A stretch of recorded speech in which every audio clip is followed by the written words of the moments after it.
Bueno, esta clase da comienzo al último tema o al último capítulo del libro que veremos en este primer semestre de física.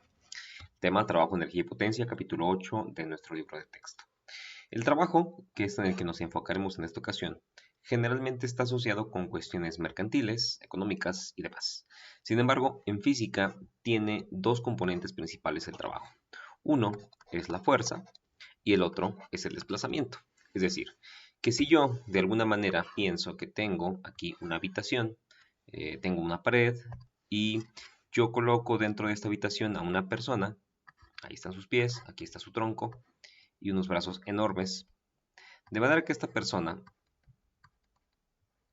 está empujando con todas sus fuerzas esta pared, ¿sí? Está ejerciendo una fuerza en esta dirección. Pero si yo pienso que la pared es una pared ordinaria y que la persona es una persona ordinaria, entonces he de suponer que la pared pues, es bastante gruesa o suficientemente gruesa como para soportar la fuerza que le está aplicando. ¿Qué es lo que sucederá al cabo de algún tiempo? Bueno, desde el primer momento en que la persona está empujando la pared ejerce una fuerza en sentido contrario a la cual nosotros hemos llamado propiamente fuerza normal.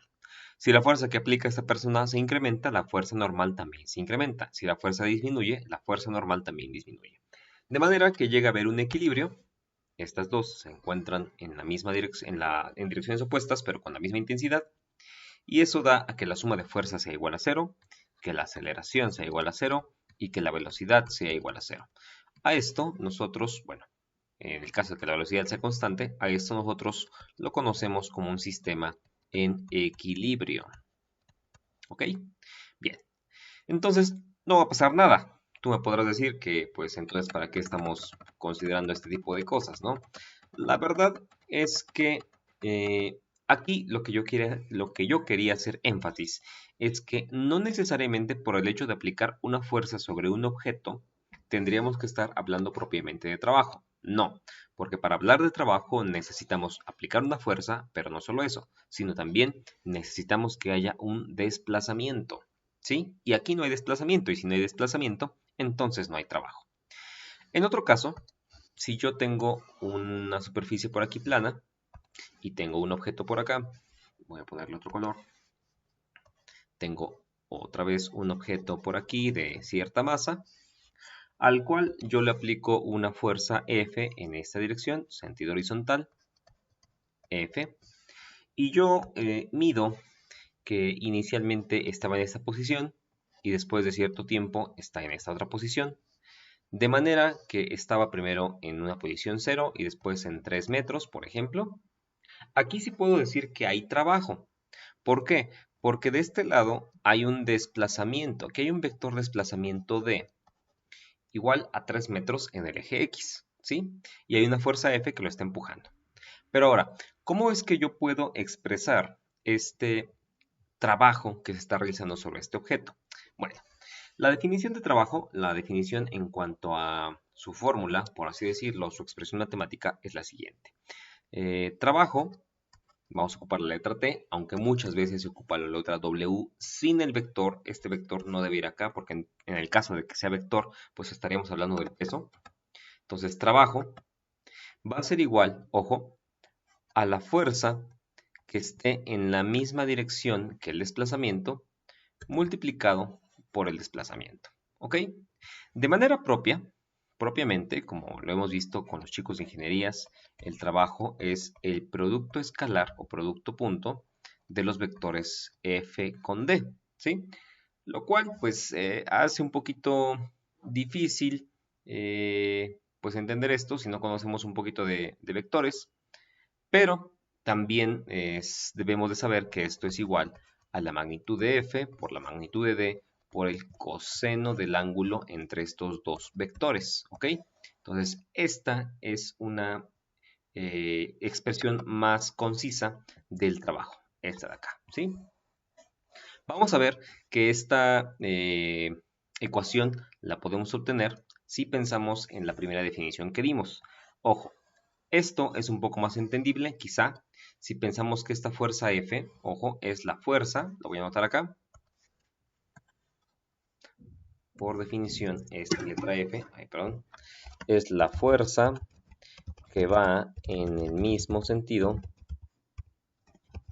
que el desplazamiento.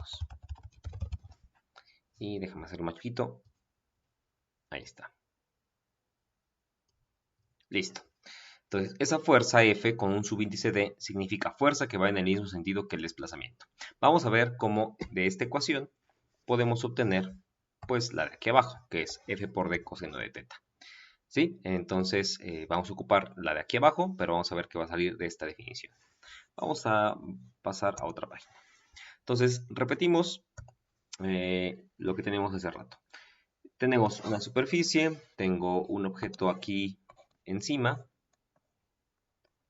un objeto plano, no hay ruedas, no está, se está arrastrando por el suelo. Hay una fuerza F en sentido horizontal acá, a la cual le vamos a decir que vale 6 newtons, ¿de acuerdo? Y decíamos que tiene un desplazamiento desde acá hasta acá de 3 metros en la dirección positiva del eje X. Entonces, en este caso, lo que yo necesito hacer es analizar cómo son los vectores, tanto de posición como de desplazamiento. Aquí me faltó ponerle un vectorcito por acá y me faltó ponerle aquí una D vector. ¿Ok? Entonces, ¿cómo son esos vectores? Bien, esos vectores, si te das cuenta, van en la misma dirección. Por lo tanto, cuando yo trabajo con la fórmula o con la ecuación trabajo igual a la fuerza que va en la dirección del desplazamiento por el desplazamiento, esto es muy fácil, porque la fuerza, toda la fuerza va en la misma dirección que el desplazamiento. Entonces, debo de poner 6 newtons porque toda la fuerza va en la misma dirección que los 3 metros de desplazamiento, dando como resultado 18 newton por metro.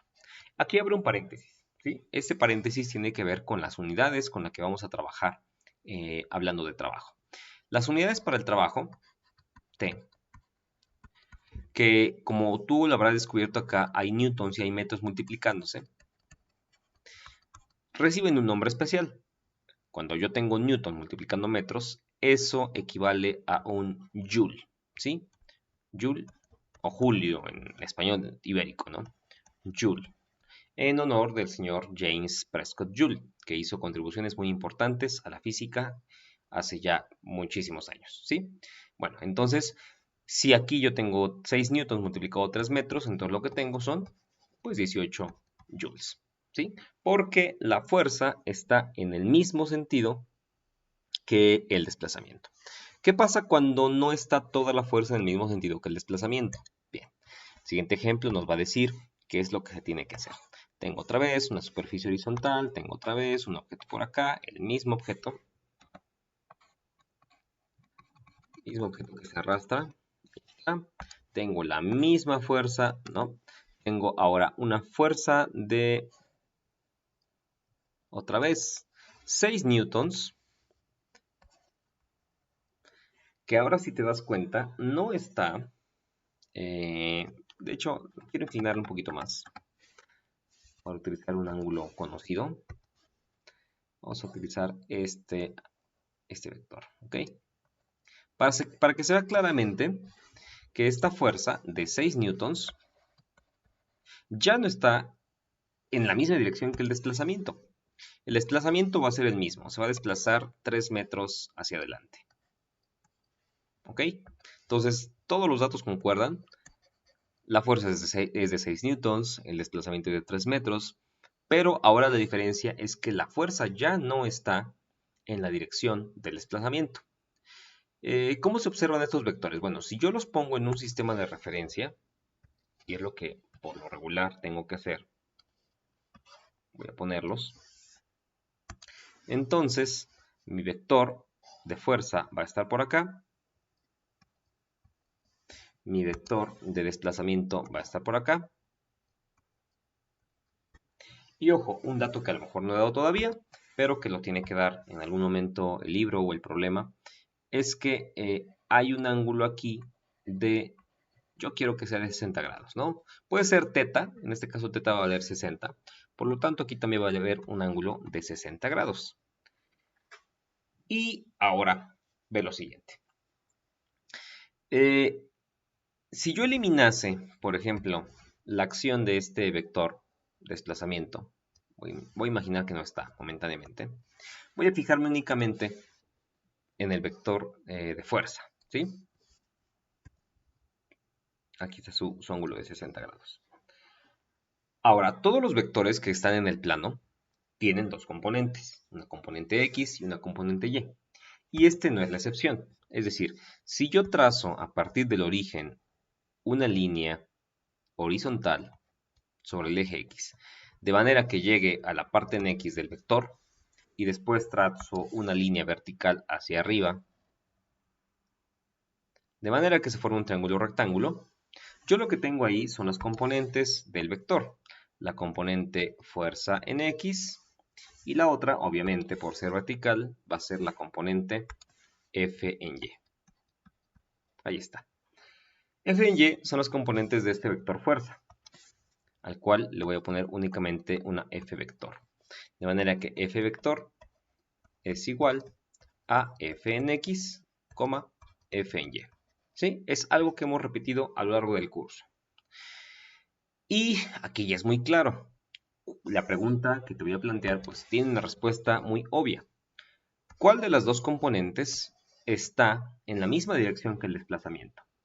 Recordando que el desplazamiento estaba sobre el eje X. Aquí yo lo puedo poner aquí abajo, solamente para que me dé una idea de por dónde andaba el desplazamiento. ¿Cuál de las dos está en la misma dirección? Obviamente es fx, ¿no? Esta no está en la misma dirección, se va para otro lado, pero fx sí está en esa dirección. Por lo tanto, para mi problema, lo que yo tengo que hacer es encontrar las componentes y en especial fx. Pero ahora, ¿cómo encuentro fx? Vamos a ver. Si yo recreo este triángulo aquí abajo, ahí está la fuerza, aquí está una componente en x, aquí está la otra componente en y, y recordemos que aquí está el ángulo recto. Yo voy a estar interesado en saber cuánto vale este lado, ¿sí? La componente fx. Si lo que yo conozco es este ángulo, que es de 60 grados, y conozco esta magnitud, que en este caso son 6 newtons, ¿cuánto vale este lado de acá, esta componente? Bueno, esa componente es el cateto adyacente de este ángulo de 60 grados. Y si tú recuerdas, la función coseno del ángulo se define como el cateto adyacente sobre la hipotenusa, que en este caso, el coseno del ángulo, pues el ángulo son 60 grados.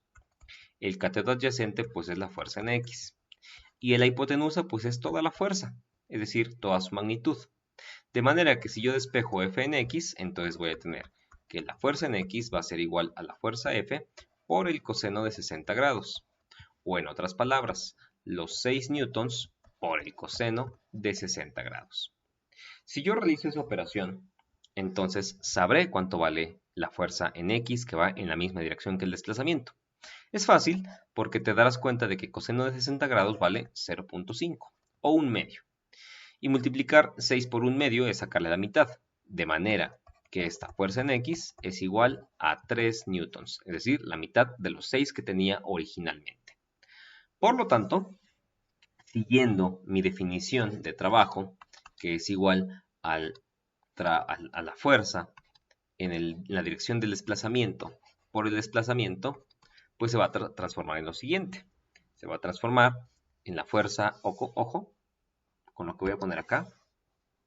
Esta Fx ya sé que son 3 newtons, pero pues puedo ponerlo como lo había yo puesto por acá, ¿no? Inicialmente.